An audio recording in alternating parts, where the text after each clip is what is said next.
A really warm welcome from me. My name is Peter, and today in this really short session, I'm going to be walking you through the concepts of threat profiling. I'm just going to go woo there, if you like. Sorry, let's go back. Now, as we undertake security-related engagements with our customers and our business, it's often interesting how we arrive at outcomes. Okay, and the processes and all those elements that we put in place to protect and defend our businesses and our customers. And I want to discuss with you during this session that we should be doing so from a point of knowledge. Okay, not only will that knowledge give us an holistic view of our business, okay, and the threats and gaps that affect that business, but ultimately how we can look at those gaps, address those gaps, and close the risk. When we have that knowledge, we can actually start to define a strategy. Okay? And when we have that strategy, we can actually now mitigate those gaps and risks. And guess what? Once we have a strategy, we can ultimately execute a defense that actually closes those elements and ultimately protects our business and our customers. So during this session, what I want to do is take a look at some government and industry drivers, okay, and perhaps this will actually show maybe how we aren't engaging from a point of knowledge, okay, and maybe as practitioners, we can start really to redefine the basics, okay, and approach our cybersecurity environment in a different way. I believe there's going to be a short kind of question and answers thing at the end. I'm looking at Mark here, about 5 minutes, but hopefully this will be clear as mud. Right, so, okay, so first things first, I want to ask a statement, okay, a rhetorical statement if I may, okay. Buyers and sellers, so us included here, have we been getting cybersecurity completely wrong? Don't want an answer for that, by the way. Okay, so look, if improving business outcomes is one of the primary drivers for cybersecurity risk management, should we not be driving meaningful engagements that highlight the real cyber risks to an organization? Do we approach our security engagements with a full understanding of what businesses need and what they need to protect? Or are we focused on just deploying endpoint solutions or point solutions and moving on? Okay? So let's unpack that statement a little bit more and look at some of the trends and findings from a wider range of industry sources across governments and industry and see if we can answer some of those questions. I don't know if anybody's read the Microsoft Defense Report from 2024. It's about 58 pages long. It's really quite interesting, right? No one's nodding here. Oh, somebody has. Brilliant. Right, okay. There was a brilliant statement at the start of this, right? And that statement said, the landscape in 2024 is complex, challenging, and increasingly dangerous. Okay. And, you know, the Digital Landscape Report actually pointed out that, you know, kind of threats are shifting, focuses are changing, okay, and we'll touch a little bit on that later. And the UK was a target, right? Throughout the world, we were fifth, okay, and we sat behind, you know, the US, Israel, UAE, and within Europe, we were only second behind Ukraine, okay. And there's a great statement in that report, okay, from a gent called Tom Burt. And that report says here, I think all of us can and must do better at hardening our digital landscape, right? The people, networks, and items within that. So the question to you guys really is, are we? Okay, well, let's take a look. There are some good news. Hooray. And there's some bad news. Right, but let's take a look at those. Okay, so let's start with the good. All right. So while there has been an increase in scrutiny for IT and security spending, all right, there is an increase, an 8% increase. Hooray! Okay. So people are starting to understand that they need to be spending more money on security. All right. Hopefully they're spending it wisely. And on this next report here, this is a brilliant chart. I quite like this chart because this chart actually shows, hygiene, overall hygiene is really improving here. Okay, the top one was a little bit of a surprise to me, really, about deploying basic malware. Okay, I personally thought that was pretty standard, right? But obviously not. Okay, the other thing that I thought was really interesting was that bottom bit: agreed processes for phishing emails. Right. What it means is that organizations are starting to understand that there's something that needs to be done, and they're putting processes in place. They're starting to understand that there is an issue.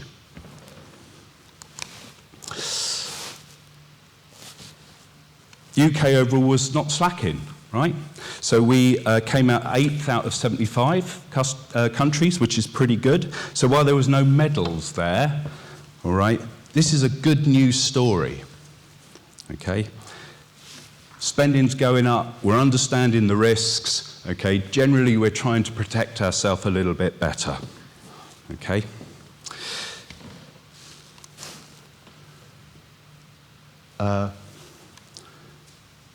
So, if that's the case, why is there a depressing trend of organisations that are still being hacked?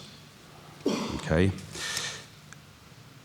I think some of these charts that we look at here, okay, are kind of big businesses, small businesses, and as well as I do, the impact of that cyber attack ranges from slight annoyance, okay, to a massive, impactful business. I think Sir Graham mentioned that was it 92 million or something of the NHS that was attacked, and nobody wants their data spread over the darker corners of the internet, let alone their name spread on Info Security magazine, right?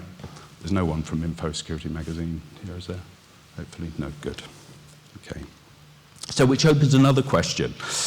If the trends are showing that we're spending more money and we're protecting more and we're understanding what's going on, what are we missing? Why are we still being hacked?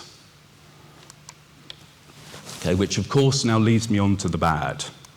Okay, so if we go back to that Microsoft report and that complex and dangerous landscape statement, 2024 certainly mirrors this.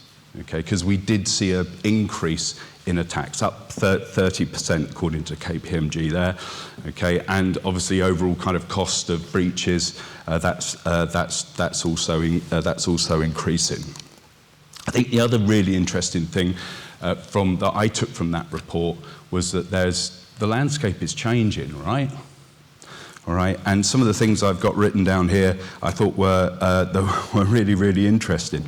There are new techniques, okay, AI-enabled spear phishing and whaling, resume swarming and steganography, deep fakes, social engineering, okay. God, who robs a bank anymore, right? No one. Okay, the AI is lowering the cost of criminal activity. We're seeing more ransomware as a service, and when the skill shortage, et cetera, of our defenders, it's only kind of shown more. So, talking of our defenders, what a really seamless segue there. Okay, let's take a view from the SOC, shall we? Got 10 minutes. So Vectra did a SOC report, okay, and it looked at a number of SOCs. In fact, it looked at 2,000 of them, okay?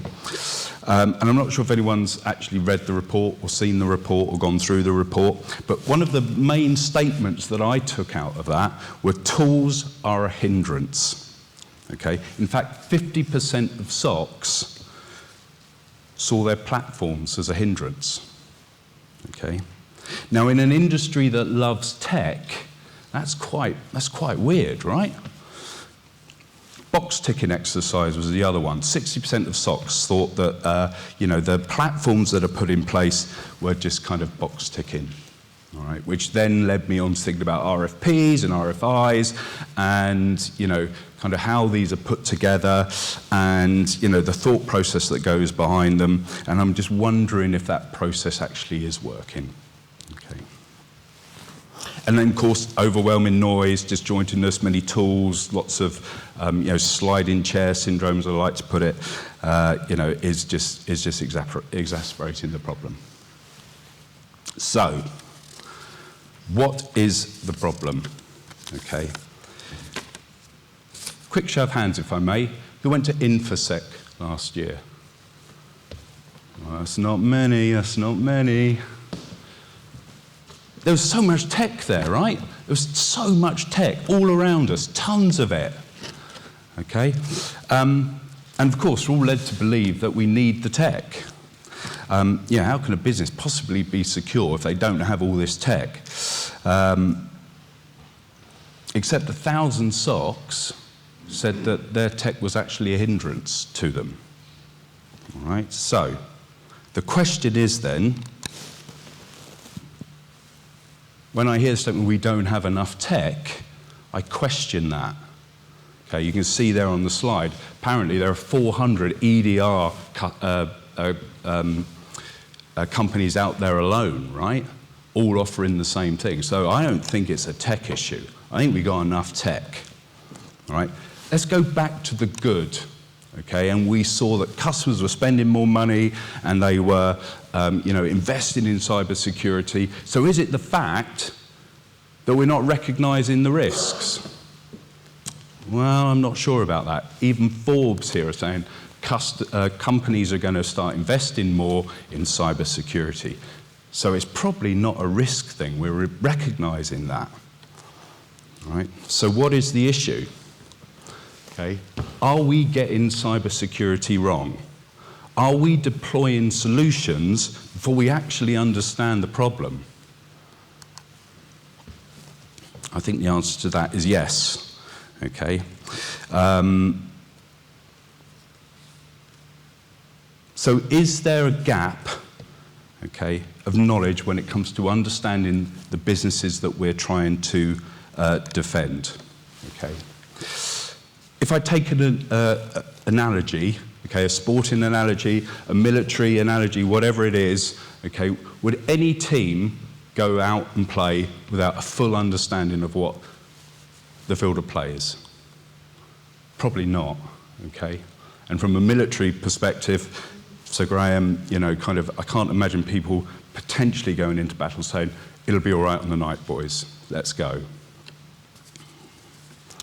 So, we must start to understand our customers more. I stole this slide from Microsoft, full disclosure, but I think it's a great slide, okay? Because it actually starts to show now, okay, that, maybe it's not just us that are not understanding businesses. Maybe businesses aren't understanding businesses correctly, right? There's different sides of the business, they're not talking to each other. You know the old problem of business versus IT versus SecOps. Okay, do they talk? Okay, and if they're not talking, there are gaps. And attackers will find those gaps and they will come through. All right, so when we go back to those statements, should improving business outcomes be the primary driver? Okay, well, yes. Okay, should we not be driving meaningful engagements that highlight the cyber risk to an organization? The answer to that should be yes, of course. So, how do we get it right? Okay, and this is where we like to introduce the concept of threat profiling to you. And this is all about coming from a position of knowledge, defining a strategy, and then executing. Okay. So starting at the front there, understanding my digital landscape. Okay, how many people can actually say that they have a full knowledge of their digital landscape? Okay, can we map the processes behind it? Can we actually kind of understand where everything sits? Okay, I'll tell you, there's many threat actors that will actually do that. Octo Tempest, I think, is one of them, that spends an awful lot of time once they gain access mapping an infrastructure map so they understand where they need to hit. Okay. That whole piece about understanding, an attacker's objectives, right? If I'm a manufacturing plant, that's going to be different than a financial organisation as to kind of what's going to happen at the end. How can they achieve their goals? So we've seen previously that business email compromise, fraud, impersonation. How could an attacker get to my get to my crown jewels?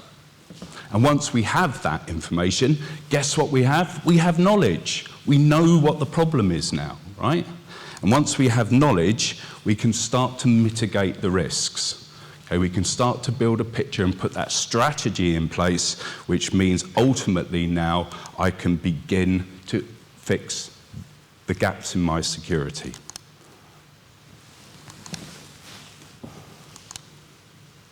So, how do we approach this? How can we protect what we don't know?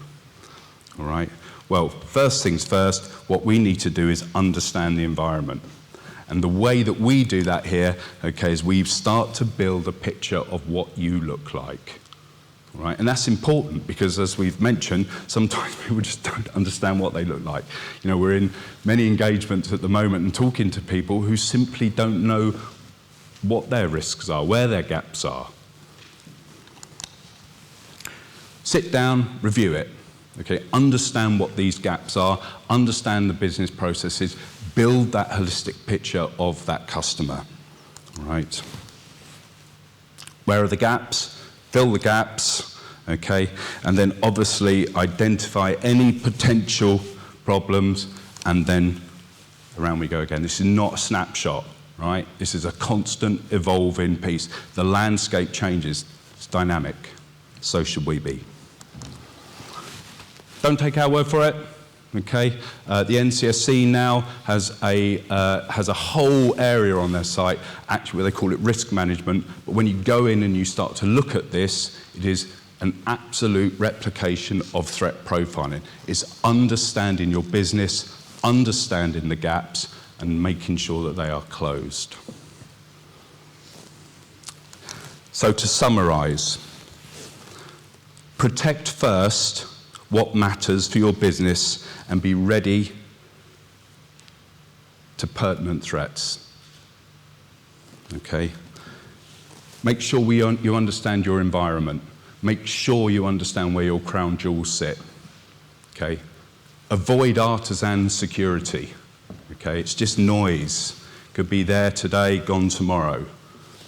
All right? Make sure that you understand where all your data resides. Understand the threat.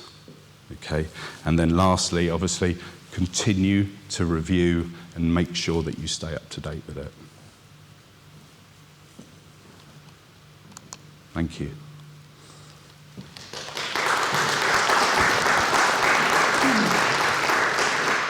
So I don't know, I'm looking at so far, there's kind of probably 2 minutes, I'm probably slightly over, apologies. Are there any questions? So it was all clear as mud, wasn't it? There probably aren't any.